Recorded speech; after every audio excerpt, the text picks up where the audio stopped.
evening. Tonight, we hairy game lords have been playing this, In the Footsteps of Darwin, by Hachette Games, and sorry, we're French. What did we think? Find out.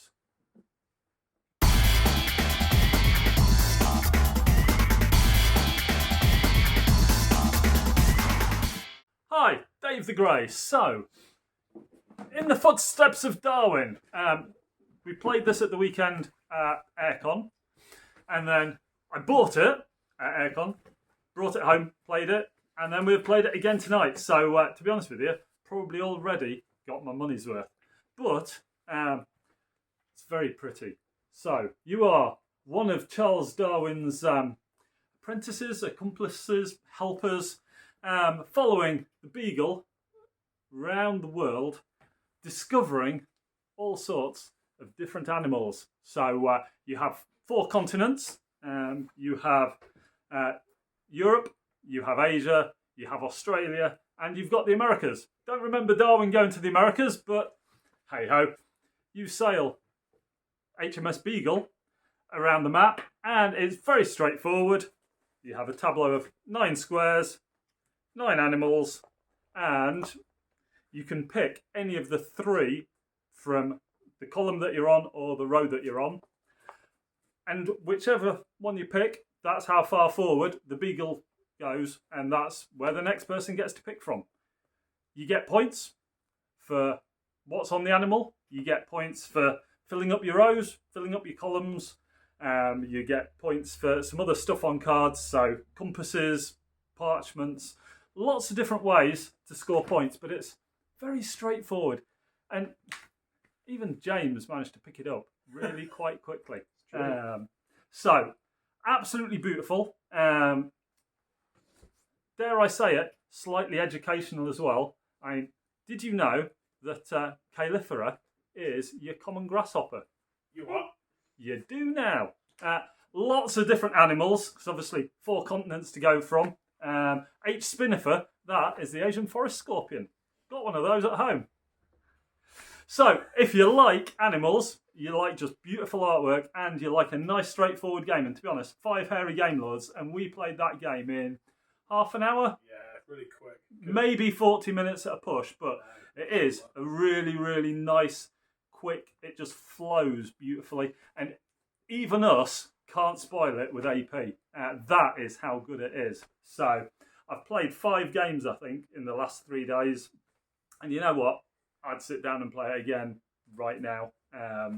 It's a cracking little game, just beautiful to look at, flows, cannot recommend it highly enough. If you like animals, get it. If you don't like animals but like a really nice game, get it. Just get it. 2 thumbs up from me. And I won by 1 point. It's beautiful. Sorry, Pete. Yes, Hipster King here, and he did win by 1 point, and he beat me again. I've played Dave, I think, 4 times at this game and been beaten every one. But even being beaten by 1, this is still an absolutely beautiful game. So, key things I really like in this game, you've got a whole load of different choices. So, are you going to work to try and collect all the animals from one continent and get your bonus points for collecting a whole line that way? You get 5 points as an additional bonus. You collect little books up here every time. You publish it. You publish your book every time. So when you've finished all your research on a continent, you get a book on that continent. Or if you've researched all about the birds across the world, you'll get another 5 points as you publish your book. So there are lots that you can score that way. You can collect the compasses down here, and then you multiply your compasses by the number of parchments, because some of the animals have a little parchment in the bottom corner there. So you get a little multiplier bonus there, so you can go after that to try and score big.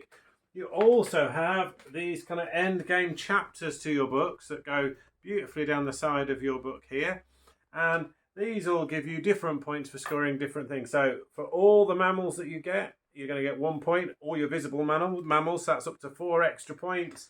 And you can collect a whole load of chapters. How do you get a chapter? Well, basically, if I've already got an African insect and I get another African insect and stack them up, then I get to choose one of the available, or pick a blind pick one of the other chapters. So lots and lots of ways to score. Just beautifully designed. The artwork is stunning. The gameplay is just so smooth. It's nice is such a rubbish word, but this is just such a nice, lovely game. I can't think, it's just really well put. It is. It's great. You don't have to use a huge amount of thought power, but there is enough thinking in there for gamers. But it is so light at the same time. You could quite easily teach this to a family. So it works really, really well. Just beautiful. Here we go. That's better.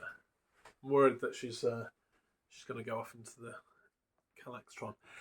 Bearded lady here and leggy blonde. Fantastic. What a great game. So satisfying. The theme throughout this game is just wonderful. Really, really thematic. Everything they've thought about. The player boards being books, and each one is a different colour, but then also different background art in the inside. Amazing. Love it. Just all the components are really nice. The rule book and the appendix that comes with it is on untreated paper, as Darwin would have used. There's no staples in there. It's bound like it would have been. Just amazing. And in that appendix, there's extracts from Darwin's work and all of the animals that feature in the game. A little bit of information also about all of said animals. You know a game is good when inside the box there is there's the artwork that carries on inside the box. Amazing. So components, beautiful. Absolutely beautiful. The gameplay itself, such a satisfying gameplay. Us hairy game lords, if you know us already, we love to take our time on a game, and if the game says it's X amount of time, we'll double it. Well, not tonight. We play through this game. It doesn't outstay its welcome. Depending on how many players there are, there's 2 to 5. It plays for 2 to 5 players. And depending on how many players there are, depends on how many stacks of tiles there are. There's 12 tiles in a stack per person who plays. So tonight we were playing with all of the animals, because of course sometimes if you're playing a game with lesser people in, you're not going to be playing with all the tiles, and so therefore there's a strong possibility that you won't be able to publish in terms of completing your rows and columns, which can be quite frustrating. And also, having said that, there isn't, even if you are playing with all of the stuff and everybody's wanting to complete a certain row, they can't do so. So it's a real race to get the right correct tiles. Now, what's great is that in the game there are these little pictures that means that you can move the beagle one forward or one back before you take your go. They are essential, especially in a 5-player game, just to be able to get the tiles that you need. So yeah, great game. Really, really good. I demoed this game at AIRECON, and then played it in my free time at AIRECON. Really, really nice. It is a family weight game, but it has enough game in it to keep any gamer happy as well.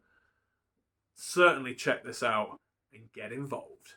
2 thumbs up from me, and if Leggy Blonde had thumbs, she would put them up as well. I'd be terrified. We all would. Wow.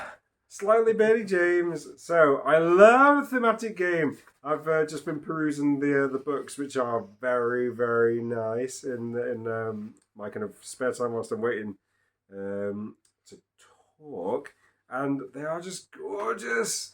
Everything about this game, like, for the price you pay for it, the production is just fantastic. Like, the insert, the quality of the components, the books, just so good.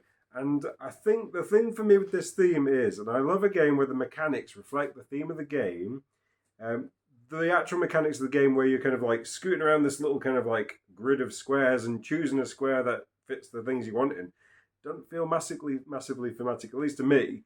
But everything else that they packaged around it works really well.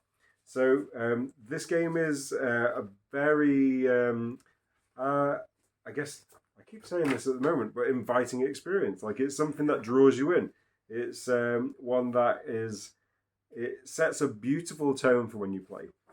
And yes, look at this. This is the appendix. And in the appendix it details all of the times where Darwin started off on his trip to the Americas. And in fact, there Darwin goes down. And I had no idea because I just thought he went to Madagascar or something like that. Darwin, the famous naturalist, who collected loads of books. One of my favourite mechanics in this game is as you're collecting the animals, you're learning about the animals, you're studying the animals. Some of them have got this little crown on them, and it's because they're a super interesting animal. And at that point, Darwin himself, oh, what a fantastic animal you brought in over there, comes and sits with your part of the crew, which I think is quite funny. At the end of the game is worth 2 points, which could have swung the game for Pete today, but I like that little kind of mechanic in there. That's quite nice. I found it, like the guys have said, very satisfying. I think there are a lot of different ways you could work about winning, and in some ways in the start of the game is a blank canvas for how you'd like to play it, how you'd like to try and develop your own stuff. But it's just so lovely. And plus, in the rulebook, there is a picture of a chunky cat. Oh, you want it, don't you, Martin? Hurt people for so much less. I lost badly. I was waiting on one animal to come out from one certain region. The last one came out. I was unable to get it. Cost me 10 whole points. Apart from this horrible experience I've had, it is a good game. It is quick flowing. There is some thinking element about it. Let's get involved. It's pretty damn fine.